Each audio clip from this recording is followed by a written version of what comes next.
In today's video, I'm going to teach you how to change the currency in Zoho CRM. Managing currencies effectively in your CRM is essential, especially if you deal with international clients or transactions. So let's dive in and guide you through the process of managing currencies efficiently. First, you need to navigate to the right section of Zoho CRM. Begin by going to the Setup menu. You'll find this by clicking on the little wrench icon located at the upper right corner of your dashboard. Once there, look for the General section.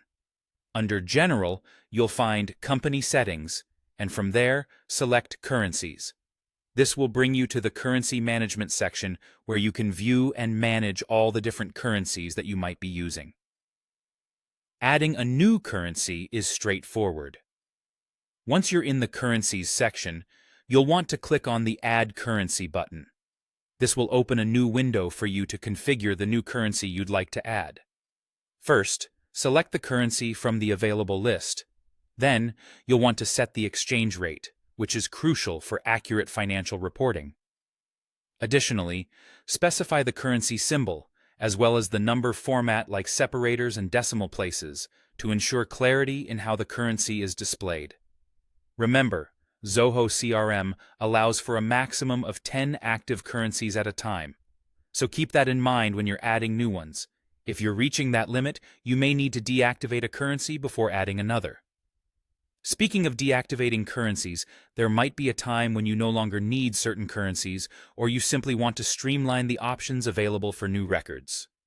To deactivate a currency, all you need to do is toggle the status of that particular currency to inactive.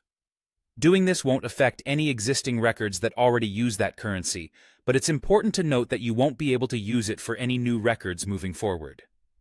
If circumstances change, and you find that you need to reactivate a currency that was previously deactivated, you can easily switch the currency back to active status.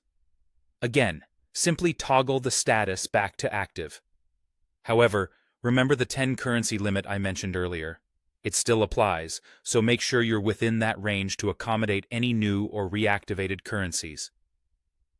By managing your currencies in Zoho CRM this way, you're ensuring that your financial transactions are precise and cater to your business's international needs.